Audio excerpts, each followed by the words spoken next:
This is the House of Mystery.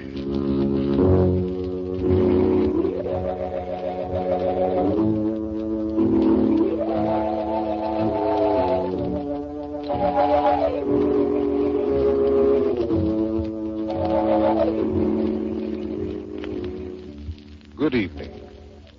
This is Roger Elliott, otherwise known as the Mystery Man, welcoming you to another storytelling session here at the House of Mystery.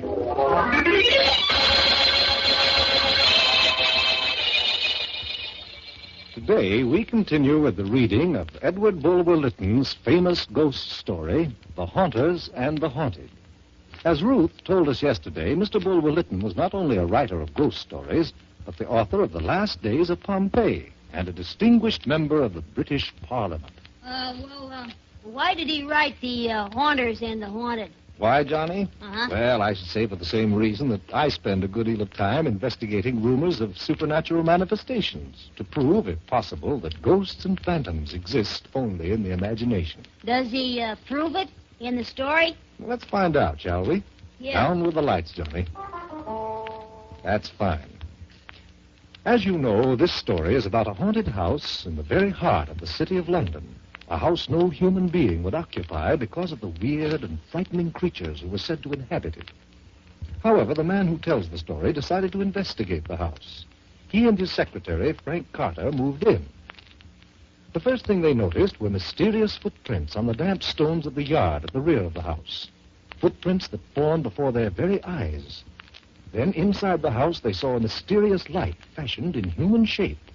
A light that ran up the stairway to the attic and disappeared. They decided to retire for the night and search the house in the morning. But no sooner was the man who tells the story in bed when a cold wind passed over his face, and an invisible hand reached out and took his watch from the table beside the bed. Well, that's where I stopped yesterday. Now I'll continue from page 271, chapter 3 of The Haunters and the Haunted. I sprang out of bed, seizing my revolver in one hand and my dagger in the other. I was going to make sure that fiendishly invisible hand didn't get them, too. Then I started to search the floor for the watch. It was nowhere to be seen. Suddenly, I heard 3 loud, distinct knocks at the head of my bed. Frank heard them, too, and called out from his room. I warned him to be on guard. All my courage was disappearing fast. Now, my bull terrier, sleeping in front of the fireplace, roused himself and sat up on his haunches, his ears twitching. What had he heard? My attention was entirely directed toward him. I saw him get up slowly, his short hair bristling, and stand perfectly rigid. A few seconds later, Frank came into the room. And if I ever saw stark horror in a human face, I saw it then. I wouldn't have recognized him had I met him on the street. He rushed over to me, and when he spoke, his voice was a ghastly whisper. "Run! Run!" he said. "It's after me!" In a moment, he was at the door of the landing. He pulled it open and went bounding down the stairs, unheeding my cries to stop. I heard where I stood the street door open. Then I heard it slam. I was alone in the haunted house. I struggled with myself for a moment. Should I follow Frank? I decided against it. Yes, I was somewhat frightened, but at the same time, my mind refused to believe the incredible things my eyes had witnessed. If I could only keep my wits about me, I was certain nothing could go wrong. I went immediately to Frank's room. In spite of careful searching, I could find no door or even crack in the wall by which the invisible thing could have entered. My own room was the only possibility. I decided to return to my own chamber and wait for the thing to appear again. Once inside, I shut and locked the door to the hall. Then I stood by the fireplace, expectant and prepared. It was then I missed my dog. Horror seized me, for he was my only companion now. Looking around, I saw him slunk into an angle in the wall, as if literally trying to force his way through it. I went over and spoke to him. The poor beast was beside himself with terror.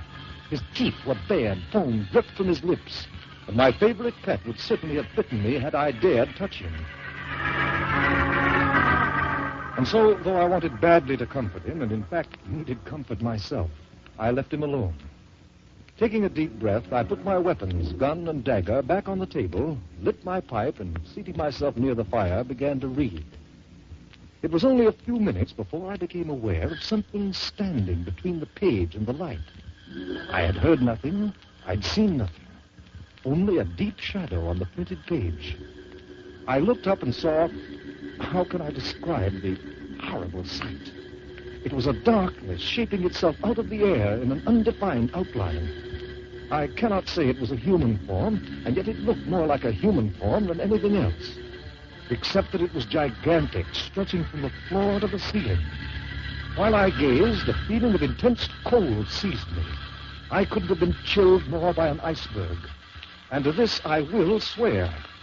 The cold I felt was not only the freezing chill of fear. At one moment, I thought I saw two eyes staring at me from that great height. I tried to speak, but my voice failed me. I could only think to myself, it is from fear like this that men die. I tried to get up, but I was held down by some invisible force. An immense and overpowering will was pitted against mine, a will that was as superior to mine as the strength of storm, fire, and flood are superior to man's. And now, as this impression grew on me, came horror. Horror to a degree impossible to convey in words. I knew if I surrendered to it now, I was lost. With a violent effort, I succeeded at last in stretching out my hand to the revolver on the table. As I did so, a heavy blow fell on my wrist and another on my shoulder. My arm fell to my side, powerless.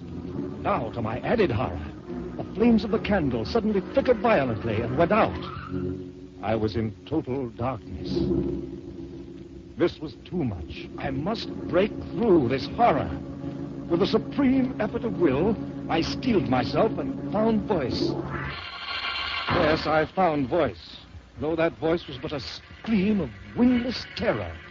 Yet it was enough to break the spell. I rushed to one of the windows, and tearing the curtains aside, I flung the shutters open. When I saw the moon, high, clear, and calm, some part of my fright vanished. I turned to look back into the room. The dark thing, whatever it was, had disappeared, except that I could still see a faint shadow against the opposite wall. My eye next rested on the table. Then it was that horror returned, as I saw from under the table a hand rising, a hand seemingly cut off at the wrist.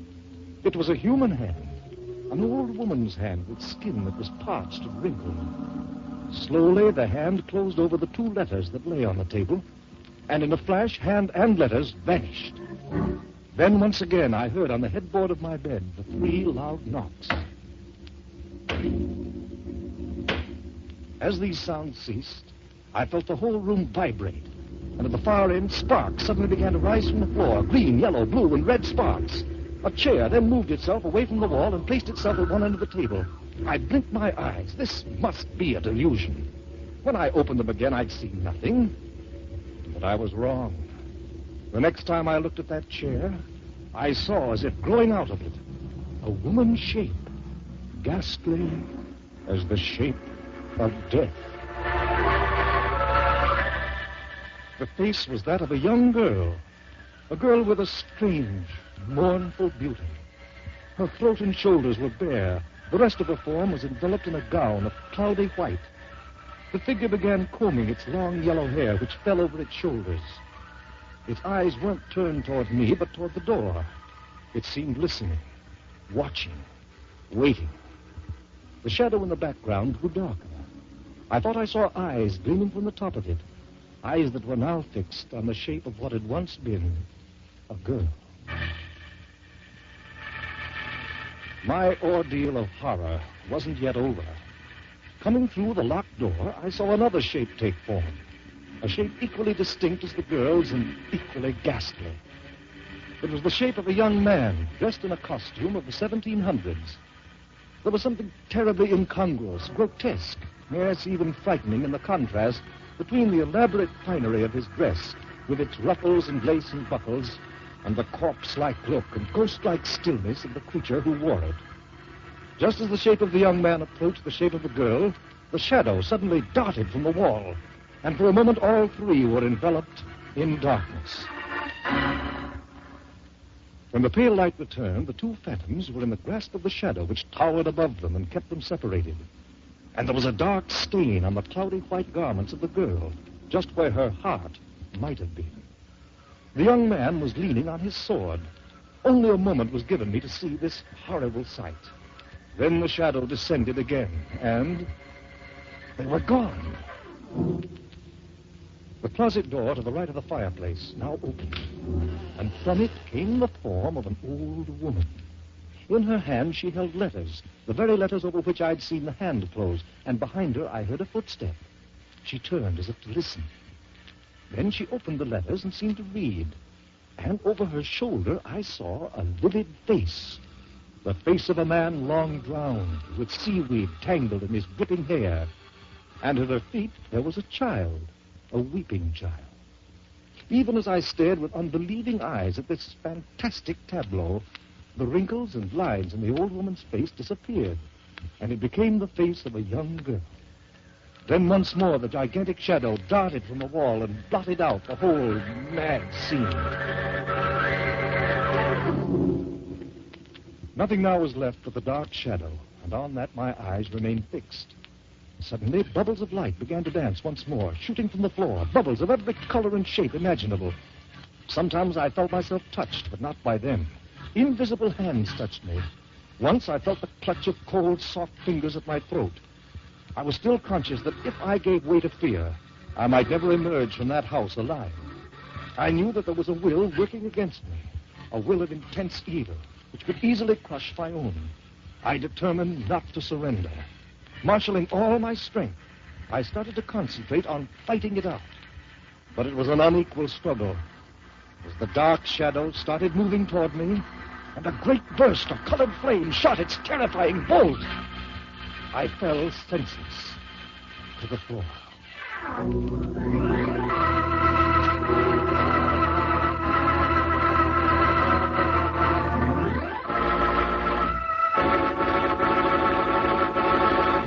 All right, Johnny, turn up the lights. Hey, Hey, this isn't a true story, is it, Mystery Man? Of course not, Johnny. But you said that Mr. Bulwer Lytton had explanations for all the supernatural things that happened. Well, I didn't quite say that, Ruth. What I did say, or at least what I meant to say, was that Bulwer Lytton tries to explain why the storyteller saw the ghostly manifestations. Well, how can there be any explanation for people appearing and disappearing and hands reaching out for things in black shadows? You haven't a very good memory, Johnny.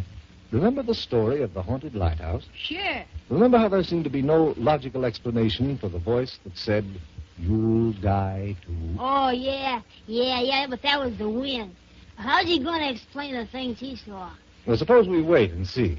Tomorrow we'll continue with Chapter 4 of The Haunters and the Haunted. Same time, and for our radio listeners, the same station. I'll be waiting for you at the House of Mystery.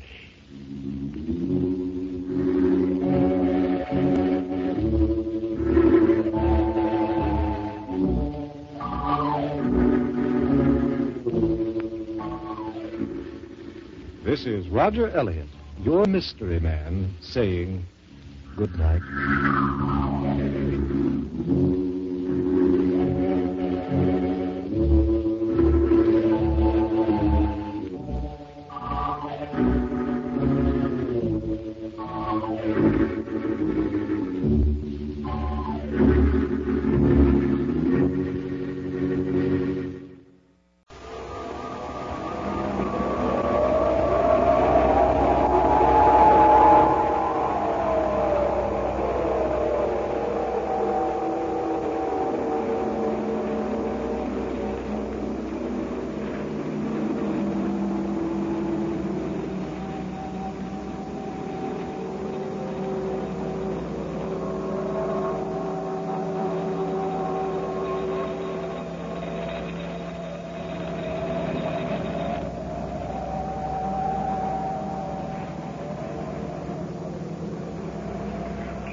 restoration of Exham Priory had been a stupendous task.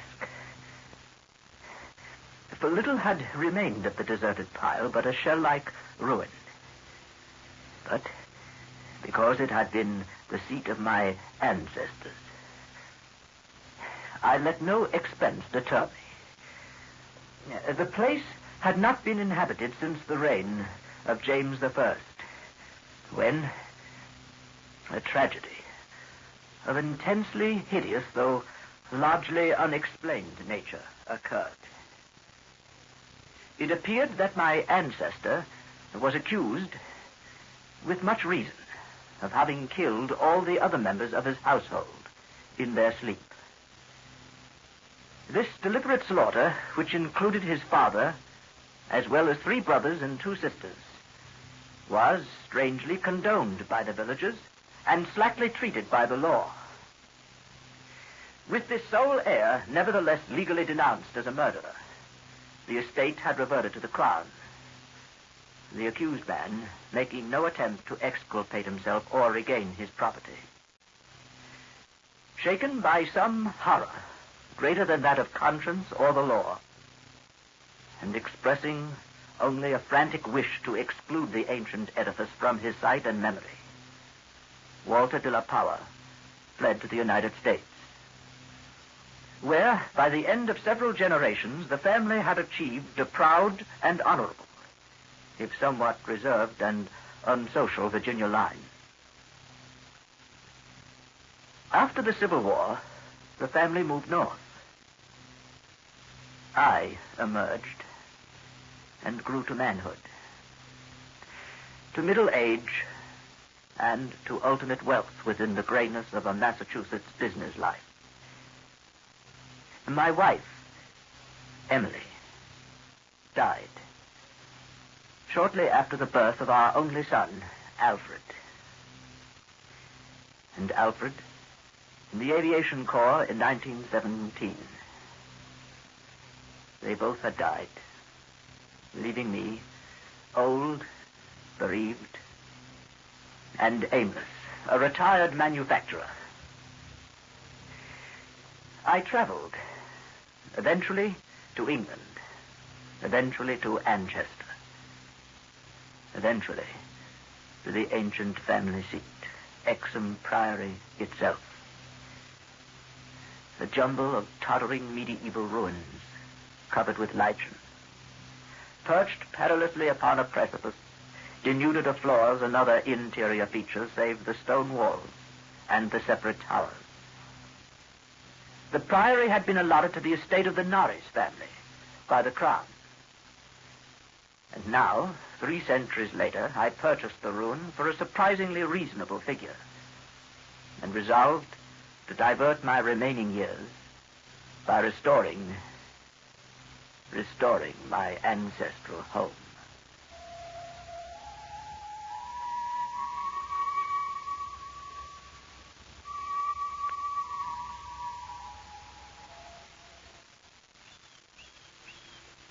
I had secured the interest, assistance, and the friendship of Captain Norris, whose knowledge of the place had been increased through the years by his having accompanied the many architects and antiquarians who loved to examine the strange relic. Mind your foot on that big stone over there. The architecture, you see, is peculiarly composite. Gothic towers resting over there on Saxon or Romanesque substructure. The foundation is of a still earlier order, blend of orders, I suppose, Roman or even Druidic or native Cymric, if legends speak truly. And merged on the one side, you see, down here, with the solid limestone of the precipice. Amiable Captain Norris. The place and its ancestry had an almost consuming fascination for him. He knew every detail of its history and its former structure, and became of inestimable help in the reconstruction. The priory itself actually stands on the site of a prehistoric temple. Yes. A druidical or anti-druidical thing which must have been contemporary of Stonehenge and dates like that. Well, it's unfortunate that our neighbors aren't all antiquarians such as you, Captain Norris. I had not been in Anchester a day before I knew I came from an accursed house. Oh, yes, the country folk around here have their own sense of tradition, I'm afraid. They hated the prairie hundreds of years ago when your ancestors lived here. And they hate it now, with the moss and mold of abandonment on it. We'll have to go outside of the immediate vicinity for our workers. You see, it isn't so much hatred as the almost unbelievable fear they have of the place. And the scope appears to include both the priory and, I'm afraid, its ancient family. Yes, I don't seem to be able to convince the villagers how little I know of my heritage. Oh, but to them a lineage is beyond a matter of knowing. It's in the bone and blood itself. Yeah. I'm not sure I disagree. But what do we see? After 3 centuries, a power has returned to his ancient site to reconstruct the very house. And for the villagers, you've come to restore a symbol abhorrent to them. Oh. Rational or not, they view Exham Priory as nothing less than a haunt of fiends and werewolves. Captain Norris, superstitions, ghosts, and... Oh, no, not quite that. No. You share their worries, nevertheless. Well, so would you, Power. It's not a matter of the present, and it's not all superstition. This is an ancient place, Power. That indescribable rites had been celebrated here, no one doubts. Rites of the Cybele worship the Romans had introduced. Inscriptions still visible in the subcellar of the priory bear the unmistakable letters and signs of Magna Mater, whose dark worship was once vainly forbidden to Roman citizens. About 1000 A.D., the place is mentioned as being a substantial stone priory housing a strange and powerful monastic order and surrounded by extensive gardens. You will see them right over there. Oh, yes. Yes. Now, mind that stone there. The people didn't need any walls to keep them out. They were too frightened of the place altogether. It was never destroyed by the Danes, oddly enough. After the Norman conquest, it must have declined tremendously. There was no impediment when Henry III granted the site to your ancestor, Gilbert de la Poer, he was called then, first Baron Exham in, I think, 1261. Yes, well, then it's the location, the house, not the family that inherits the bad name. Well, they became aligned, you see, and not, so far as we know, unwillingly. True, before their occupation, the family bore no evil report, but something strange must soon have occurred. In one chronicle, there's a reference to a de la Poer as cursed of God. It's a strange phrase. Village legendary had nothing but evil and frantic fear to tell of the castle. The fireside tales were of the most grisly description. Mind your head, darling. Yeah. All the ghastlier because of their frightened reticence and cloudy evasiveness. I'm afraid they represented your ancestors as a race of hereditary demons. But what precisely happened, Norris? What went on? Well, there are the vaguer tales. Hackneyed spectral lore, perhaps. Wails and the usual howlings heard around the place. Graveyard stench after the spring rains. The servant girl who'd gone mad at what she saw in the full light of day in the priory. The accounts of vanished peasants are less to be dismissed, though not especially significant in view of medieval custom. Prying curiosity meant death, and more than one severed head had been publicly shown on the bastions around Exham Priory. Ah, yes. Well, it's difficult. A few of the tales were exceedingly picturesque. For instance, the belief that a legend of bat-winged devils kept witches' Sabbath each night at the priory, a legend whose sustenance must explain the disproportionate abundance of coarse vegetables harvested in the gardens. But most vivid of all, there was the dramatic epic of the rats. The rats?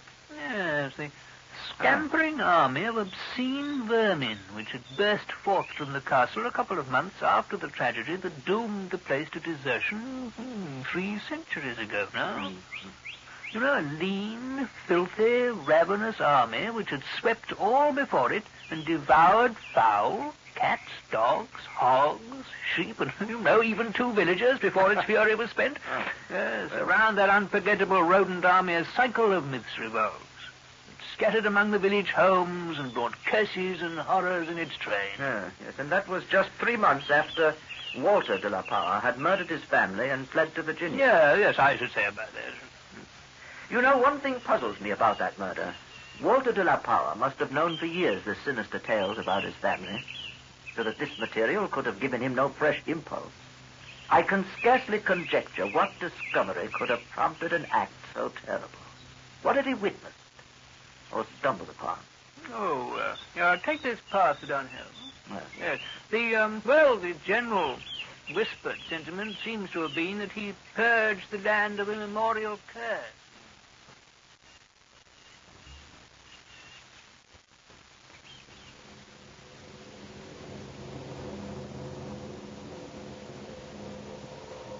Such was the law that assailed me as I began, with an elderly obstinacy, the work of restoring my ancestral home. While living with Captain Norrie's family during the restoration of the priory, I collected many such tales of superstition or fact. But it must not be imagined that they formed my principal psychological environment. I was constantly praised and encouraged by Captain Norries and the antiquarians who surrounded and aided me. When the task was done, over 2 years after its commencement, I viewed the great rooms with pride. Wainscoted walls, vaulted ceilings, mullioned windows, broad staircase, all there, all as it had been. Every attribute of the Middle Ages was cunningly reproduced. The new parts blended perfectly with the original stone walls and foundations. The seat of my fathers was complete, and I looked forward to redeeming at last the local fame of the line, which ended with me. The interior of the old house was, in truth, wholly new, and free from old vermin and old ghosts. The first incident occurred 6 days after I moved into the priory. That night, dispensing as usual with a valet, I retired to the West Tower chamber, which I had chosen as my own. The room was circular, very high, and without wainscoting, the stones being hung with tapestry. I did not draw the curtains, but gazed out at the narrow north window, which I faced from the canopied four-poster. At some time, I must have fallen quietly asleep, but I recall a distinct sense of leaving strange dreams.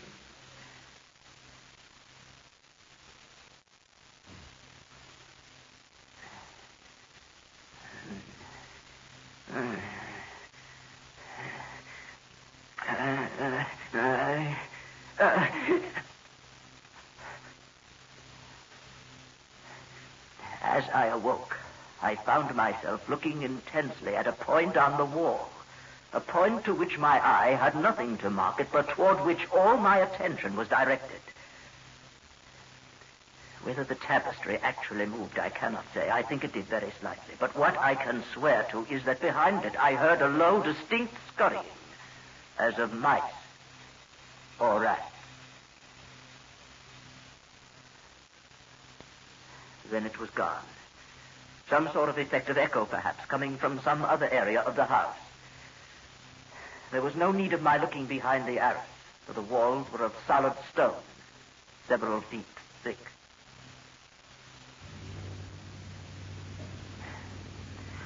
It was a while before I could drift back to sleep, and I seemed directly to re-enter my earlier dream, except that this time the vision was clearly, horribly before me. I seemed to be looking down from an immense height upon a twilit grotto, knee-deep with filth, where a white-bearded demon, a swineherd, drove about with of fungus beasts, whose appearance filled me with unutterable loathing.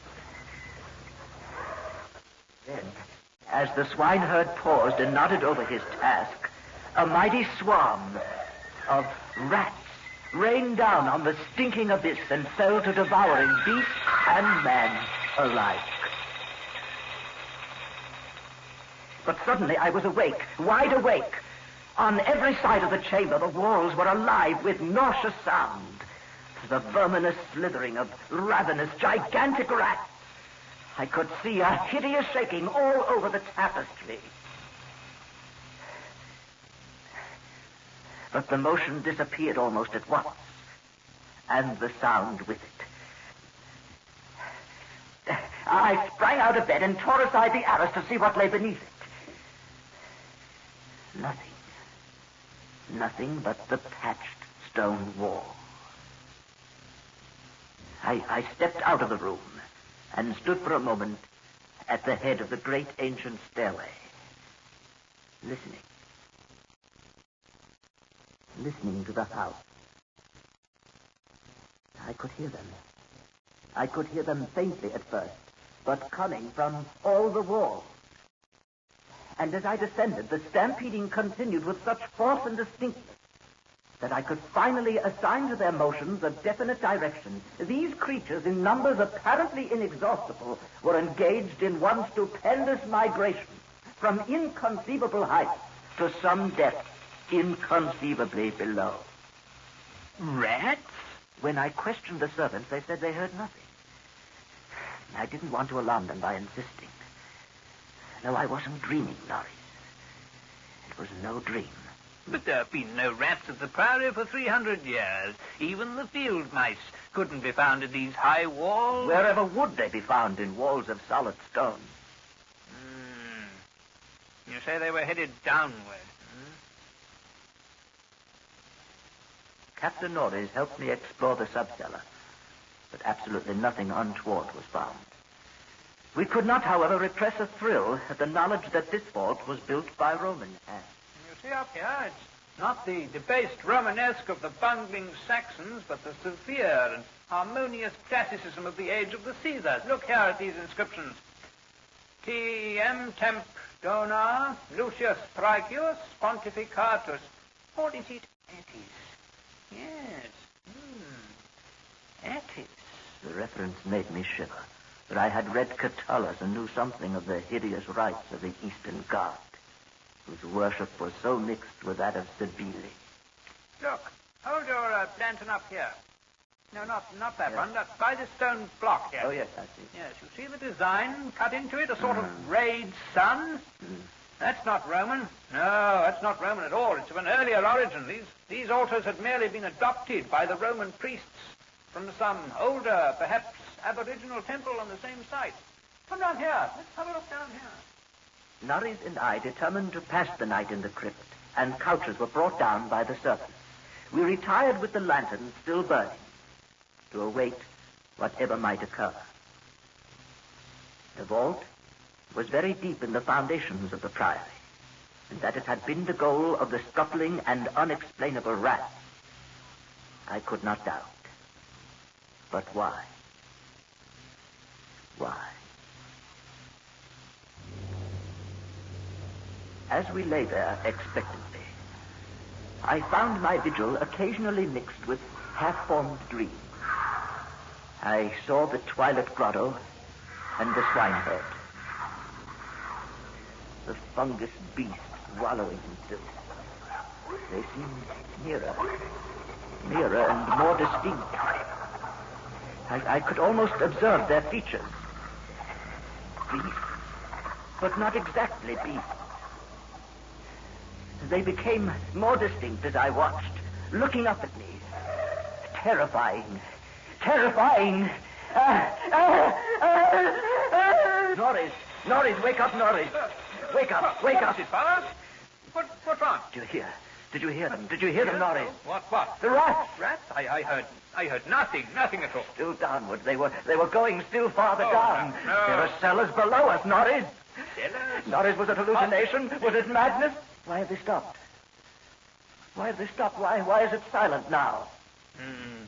Perhaps you've been shown what certain forces wish to show you. They were headed downward. In this altar. See, Norris? The lantern flickers at the crevice here between the altar and the floor. There must be some kind of... By Jove! There must be some way of descending, some door, some kind of entrance. Balanced by some sort of counterweight, I expect. You see? Look here, look. Yes. The entire stone pivots aside. By Jove! There's your cellar power.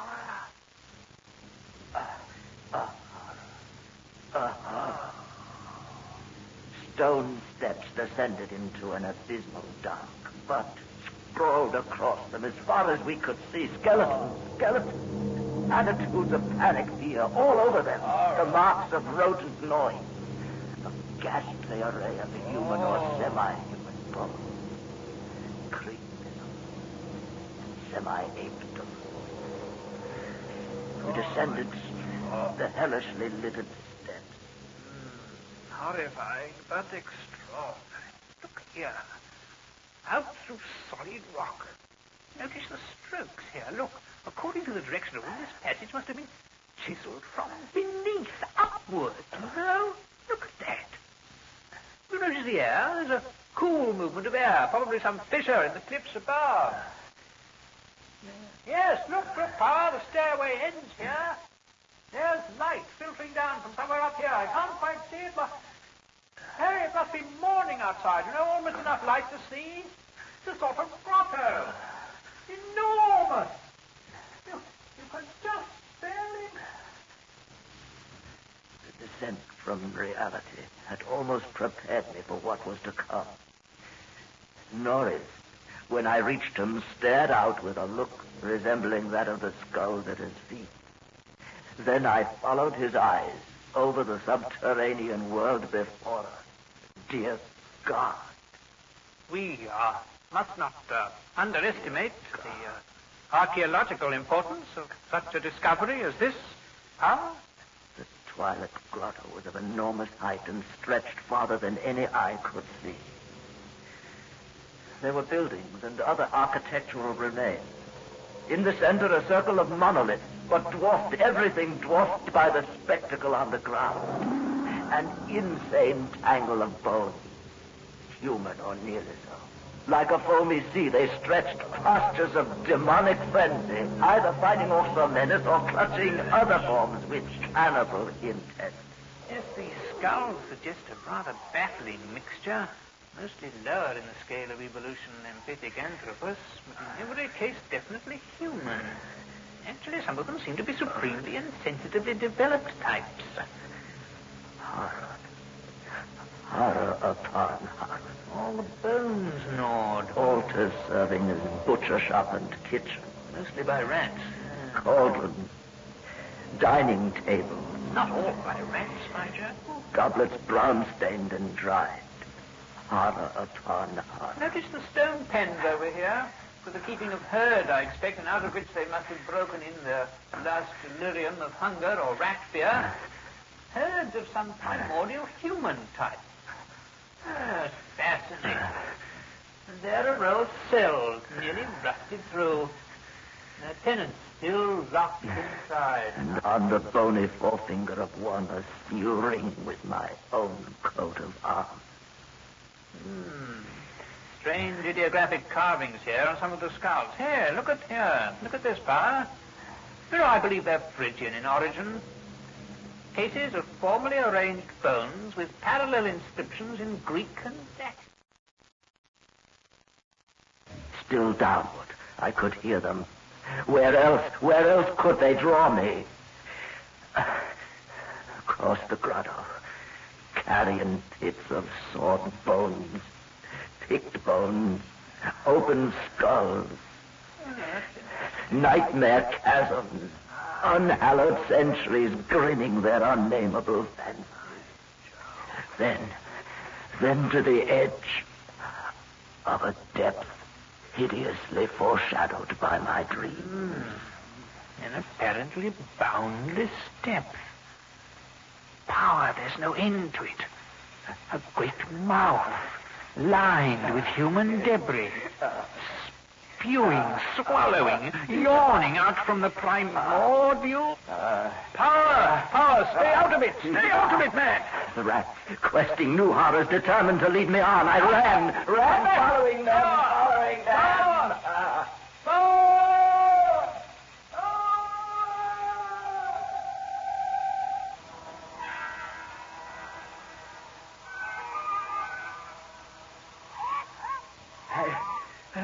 I heard voices, echoes, but above all that insidious scurrying.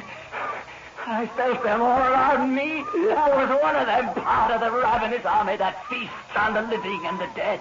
Well, why shouldn't rats eat a deal of power? As a deal of power eat forbidden things? No, I am not that demon in the Twilight Grotto. It's not Nari's body I tear apart. It's not blood I feast upon, and flesh. You faint and tear at what my family do. Bloodhouse, I'll learn you how to grunt. World is wine cathedral wine. Magna Mater! Magna Mater! Amasanduka!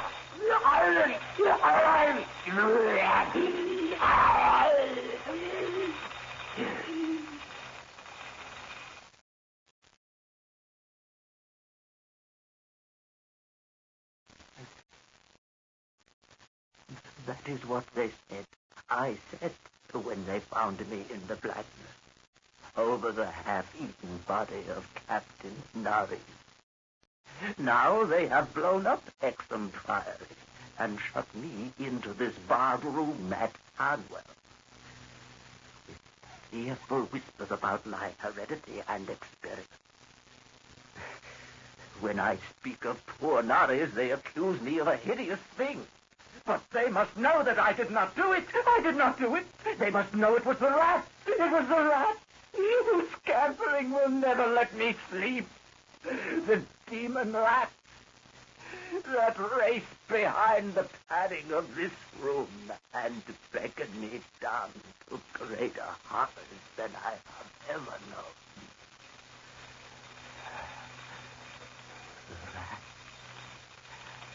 The rat they can never hear.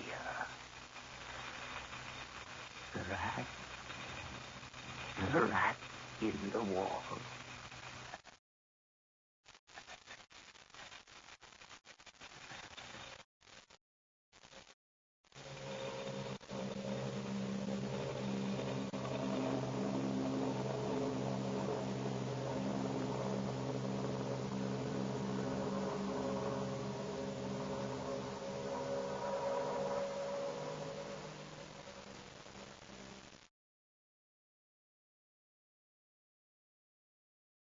That was The Rat in the Wall by H.P. Lovecraft. The part of Captain Norris was played by Bernard Mays, and Powers was played by your host of the Black Mass, Eric Bauersfeld. The technical production was by John Whiting. And now, good night.